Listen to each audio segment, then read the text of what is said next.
Unapokuwa kiongozi, moja ya kitu ambacho kinatuthibitishia pasipo mashaka kwamba umefanikiwa katika maisha ya uongozi wako ni kwa jinsi ambavyo umeweza kuwagusa watu wengine, umeweza kubadili maisha ya watu wengine. Watu wengine wameweza kunufaika kwa sababu ya uwepo wako, na wao wanakuwa ni ushuhuda wa maisha ulio hai kwamba wewe umefanikiwa kutengeneza alama ya kudumu katika maisha yao. Leo naenda kuletea kipindi ambacho tunazungumzia juu ya uongozi wenye athari chanya. Yaani wewe kiongozi, uongozi wako uweze kuwa ni uongozi ambao unagusa maisha ya watu, unabadilisha maisha ya watu, unabadilisha mitazamo ya watu. Kabla ya kuanza kipindi chetu, napenda nikukaribishe kwanza uweze kusubscribe kama ni mara yako ya kwanza, lakini la hasha kama sio hivyo, na kusihi uweze kushare link hii na watu wengine. Lakini usisahau kucomment na kulike ili kuweza kuonyesha thamani ya kipindi chetu na pia kuweza kutusaidia kuboresha kipindi chetu kiweze kuwa bora zaidi. Sasa naomba nikukaribishe katika kipindi chetu cha Discover Your Purpose and Destiny, na leo tunaenda kuangalia uongozi wenye impact ama uongozi wenye athari chanya. Uongozi wenye athari chanya. Katika kuangalia uongozi wenye athari chanya, nataka tuende tukaangalie mambo ya msingi makuu matano, kwamba hayo mambo yanaweza yakakusaidia wewe kiongozi, uongozi wako kuonekana ni uongozi wenye athari chanya ama ni uongozi wenye impact. Unapopita sehemu kama kiongozi, lazima nyasi zitikisike. Namaanisha kwamba lazima uweze kuacha alama fulani ambayo itakuwa ni alama inayokuzungumza kwa on your behalf, ama inazungumza kwa badala yako, kwamba huyu mtu sio mtu wa kawaida, huyu mtu kuna mambo ameyafanya. Regardless unafanya kazi katika ofisi gani, regardless unaongoza watu wangapi, tunachohitaji ni kuona kwamba wewe kama kiongozi ni kiongozi mwenye madhara ambayo ni chanya kwa watu unaoongoza. Sasa haya mambo tunaenda kuyazungumzia. Naomba tuanze, jambo la kwanza kabisa la muhimu ni kwamba ili uweze kuwa na uongozi ambao una athari chanya kwa watu, cha kwanza ni kwamba sikiliza kwa nia ya kuelewa na sio kwa nia ya kujibu. Mambo mengi huwa yanaleta migogoro mikubwa kwa sababu watu wakiwa wanazungumza, wewe umeanza kujua ni kitu gani ambacho mtu yule anaenda kuzungumza. Si umeshawahi kusikia mtu anazungumza lakini mwingine anasema najua unachotaka kusema?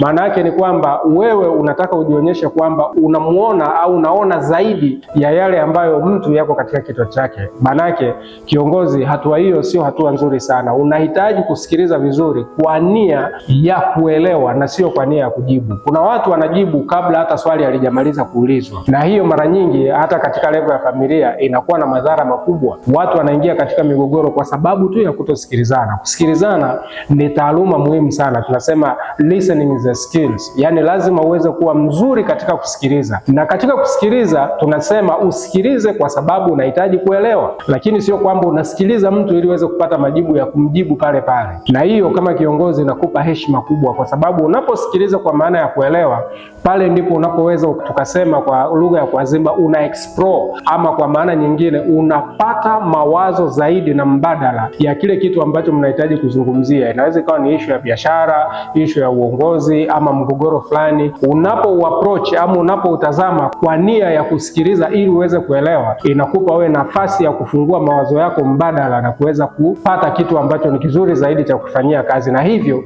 ikabakiza kwa mtu mwingine alama ya kudumu kwamba kiongozi amesikiliza vizuri na mwisho wa siku tumeweza kupata kile ambacho kilikuwa kinatakiwa. Kumbuka kile kisa kimoja ambacho kimewahi kuzungumziwa kwenye Biblia kwamba yule mfalme Solomoni aliwahi kuletewa mgogoro wa wanawake ambao walikuwa wanang'ang'ania mtoto mmoja. Wote walijifungua kwa wakati mmoja, lakini mmoja alimlalia mtoto wake akawa amefariki. Alafu yule mtoto mmoja aliyekuwa amebaki, wale wanawake wawili wakaanza kugombania yule mwanamke. Solomoni aliwasikiliza kwa nia ya kutaka kuelewa, na pale akapatia kitu cha kuambia. Akasema, mimi namuita mtu aje hapa, mfanyakazi wangu achinje huyu mtoto, amkate vipande viwili, alafu sasa nyinyi wanawake wote, manake mtakuwa tumemaliza mgogoro, kwa sababu wote mtakuwa mmepoteza watoto. Mama mmoja akasema ndio, fanya hatua hiyo, itakuwa imesaidia sana. Lakini mmoja akasema hapana, bora mwanamke huyu mwenzangu apewe huyu mtoto ili anyonyeshwe, baadaye atakuwa aje kusaidia jamii. Pale Solomoni akagundua kwamba huyu ndiye mwenye mtoto halisi, na akaamuru pale pale kwamba achukuliwe huyu mtoto apewe huyu mama, ndiye mwenye mtoto wake.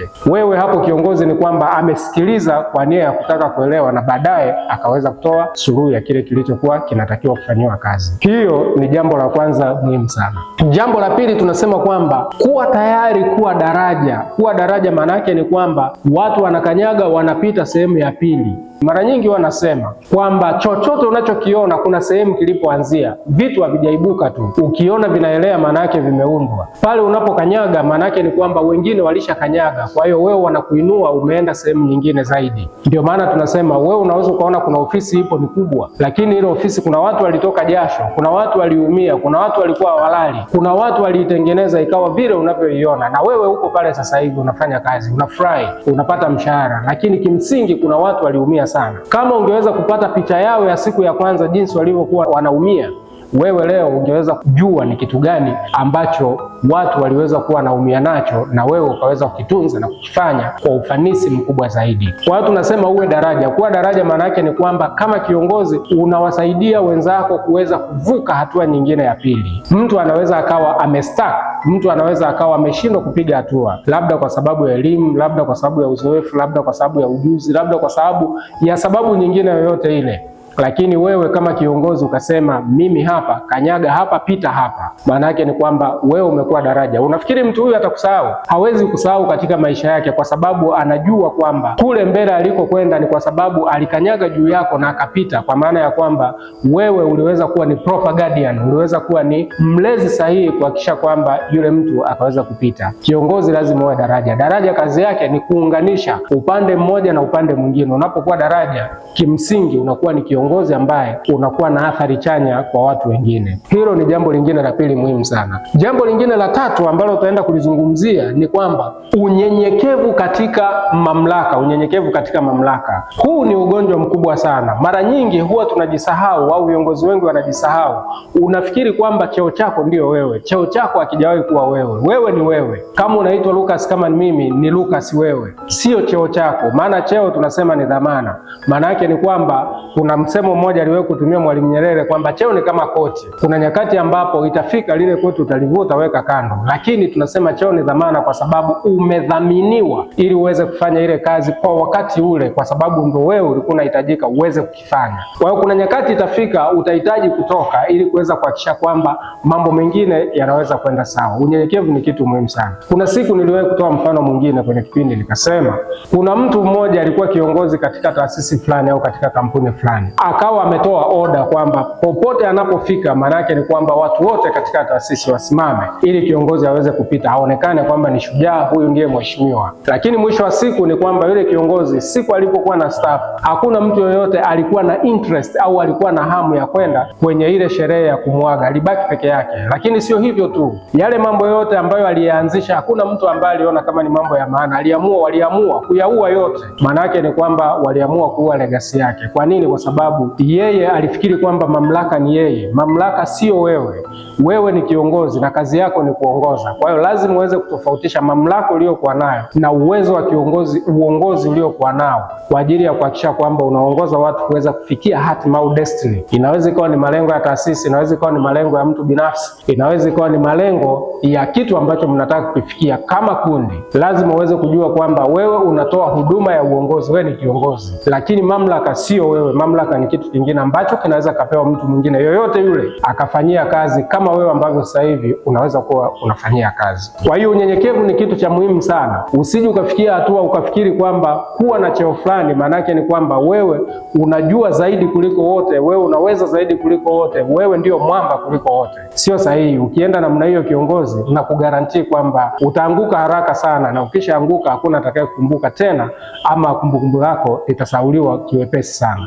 Hilo ni jambo lingine la tatu la muhimu sana. Jambo lingine la nne ambalo ningetamani tulizungumzia ni kwamba ongoza kwa kutenda. Tunasema lead by example, walk your talk. Maana yake ni kwamba kile unachokizungumza na wewe mwenyewe uwe tayari kukionyesha. Ukisema taasisi yetu tunapunguza matumizi, na wewe lazima uonyeshe kwamba matumizi yanapunguzwa. Wewe ukisema kwamba kweli tunataka mwaka fulani tuweze kufikia ndoto fulani, maana yake ni kwamba wewe mwenyewe amka uanze kuonyesha juhudi za kwamba tunataka tuweze kufikia pale tunapotaka kwenda. Tunasema leading by example.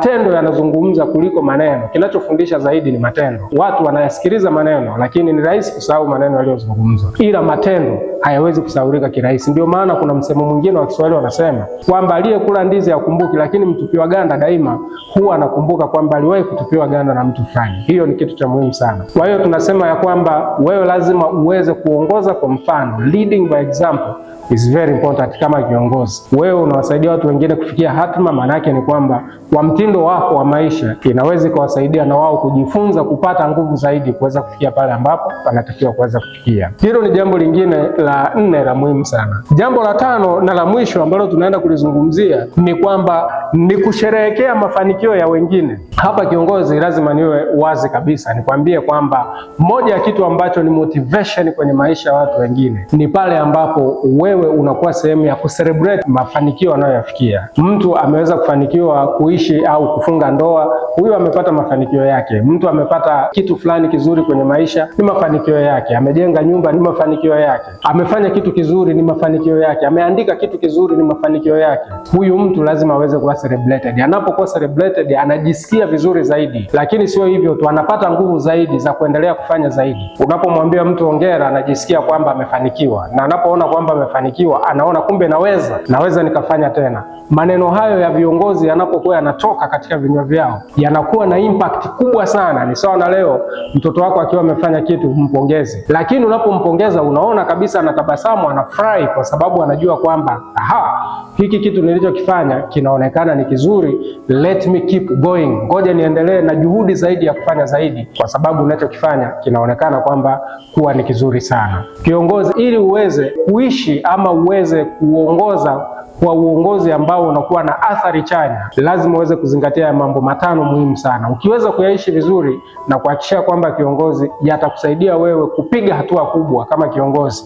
Lakini sio hivyo tu, utakuwa umesaidia watu wengi. Watu wengi wanapenda kuwa viongozi, watu wengi wanaweza kuwa viongozi, lakini maisha yako yataweza kuwasaidia wao pia kupita kwenye daraja lako, kufikia kwenye hatima ama ndoto za yale wanayohitaji kuyafikia. Tunakushukuru sana kwa kuweza kufuatilia katika kipindi chetu. Nikuombe tena, kama ni mara yako ya kwanza, uweze kusubscribe katika chaneli yetu, lakini kama sio hivyo, nakusihi sana kwa unyenyekevu uweze kushare link hii na watu wengine, lakini usisahau kulike na comment ili kuonyesha umuhimu wa hiki kipindi ambacho tunakitoa na maarifa haya ambayo tunayatoa kwa ajili ya kuweza kubadilishana mawazo na maarifa. Asante sana. Tunasema daima kila kitu kiongozi kinaanza na wewe. In that case, it begins with you. Do your best and God shall do the rest. Asante na wakati mwema.